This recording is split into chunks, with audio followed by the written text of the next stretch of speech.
السلام عليكم تاني اعدادي، ازيكم؟ اللي اول مرة يشوفوا القناة معكم مسمرة بإذن الله مكملة مراجعة الجغرافيا سؤال وجواب. معايا النهاردة رابع جزء في المراجعة. هناخد السؤال رقم 6 وكمان السؤال رقم 7.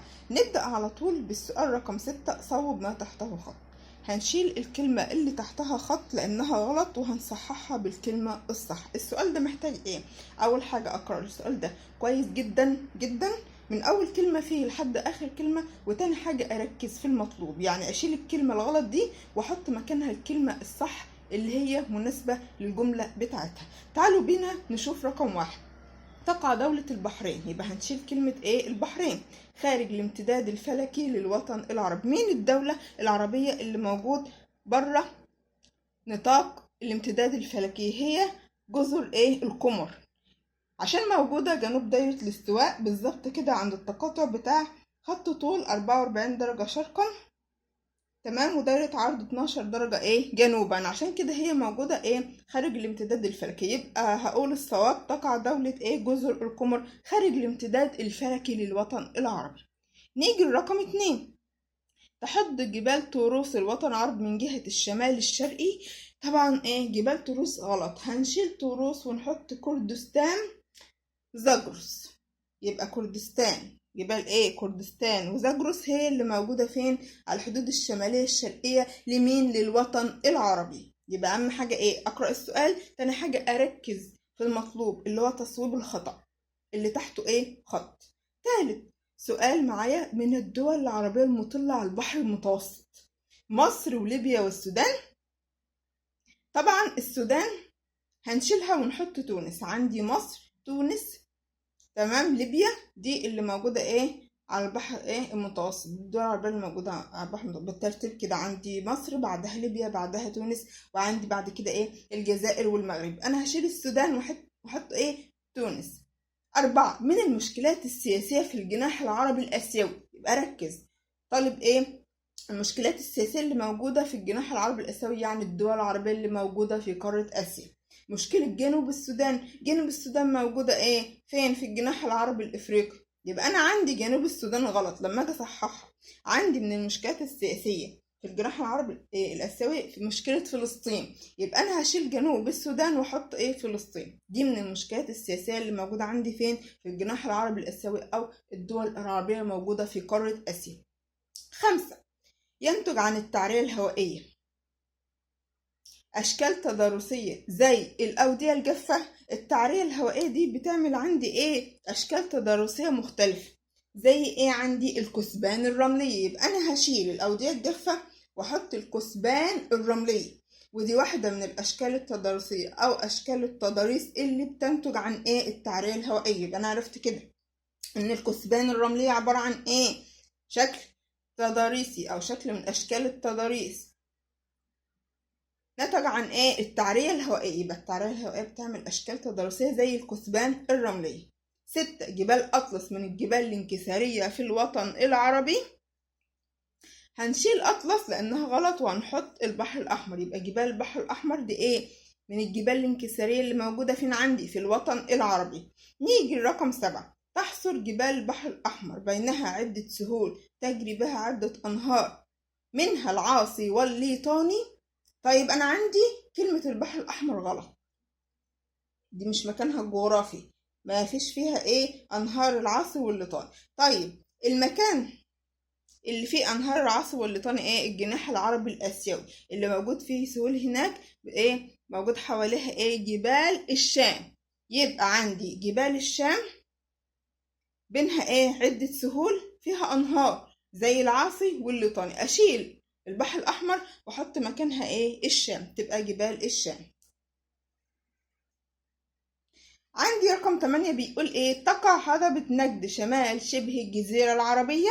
طبعا انا عندي ايه اللي في الشمال؟ هضبة بادية الشام. عندي هضبة بادية الشام، عندي هضبة نجد فين؟ في وسط ايه؟ الجزيرة العربية. اعرف مكان الهضاب، هركز بالظبط فين مكان الهضاب بالوطن العربي. يبقى انا عندي كلمة نجد هنا مش مكانها الصحيح. المكان الصحيح هي ايه؟ هضبة بادية الشام. 9. تتميز السهول الساحلية على البحر المتوسط بالنشاط التعديني؟ لا، بالنشاط الزراعي. يبقى السهول الساحلية اللي موجودة عندي على البحر المتوسط النشاط الاقتصادي اللي موجود فيها ايه؟ نشاط زراعي. هشيل التعديني اللي هو المعادن او استخراج المعادن واحط مكانها الزراعي. نيجي بعد كده ل10 اكبر الاقاليم المناخية بالوطن العربي مساحة. الاقليم المداري. لا يا ترى ايه هو؟ الاقليم الصحراوي. اكبر اقاليم الوطن العربي مناخيا في المساحة، اخد مساحة كبيرة قوي من الوطن العربي اللي هو ايه؟ الاقليم الصحراوي. اشيل المداري واحط الصحراوي. 11 يعد البلوط الفليني. أشجار البلوط الفليني من أهم أشجار الغابات المدارية. لا، الغابات المعتدلة. الغابات المعتدلة أهم أشجارها إيه؟ البلوط الفليني. أنا كده عرفت إن البلوط الفليني واحد من أهم الأشجار اللي موجودة فين عندي؟ في الغابات المعتدلة.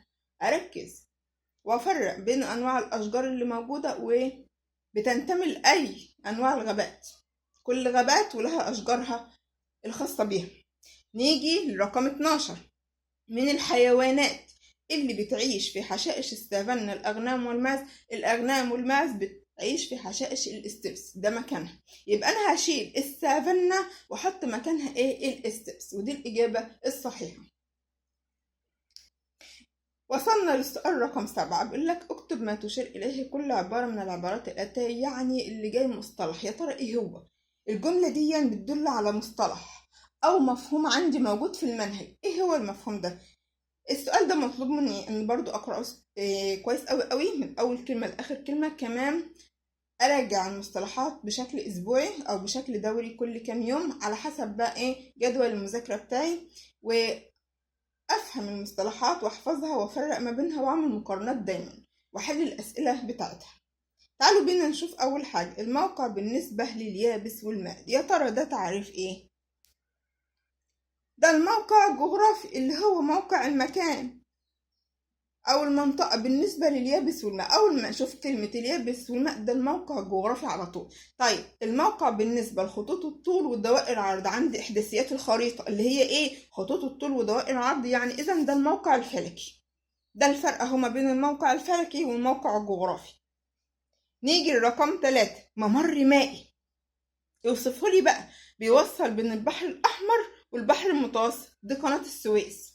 قناة السويس بتوصل ما بين فين وفين؟ البحر الأحمر تحت والبحر المتوسط فوق. 4 مضيق يصل بين المحيط الهندي والبحر الأحمر، ده مضيق باب المندب. مضيق باب المندب بيوصل ما بين المحيط الهندي والبحر الأحمر. 5 أحد أهم الأذرع المائية. واحد من أهم الأذرع المائية اللي بيتحكم فيها الوطن العربي. الوطن العربي بيشرف عليها أو بيتحكم فيها. بيوصف لي واحد من الأذرع المائية دي بأنه بيفصل بين جناح الوطن العربي الآسيوي اللي موجود في آسيا والإفريقي اللي موجود في قارة إفريقيا. يا ترى إيه هو؟ ده البحر الأحمر، واحد من أهم الأذرع المائية اللي موجودة فين في العالم، ومن اللي بيتحكم فيه الوطن العربي. طيب البحر الأحمر بإيه؟ بيفصل بين جناح الوطن العربي الآسيوي والإفريقي. عندي في النص البحر الأحمر، عندي السعودية وبقية الدول العربية اللي موجودة في آسيا، وعندي مصر والسودان أهو بيفصل ما بينهم، ما بين الدول العربية الآسيوية والدول العربية الإفريقية. يبقى البحر الأحمر دي إجابتنا.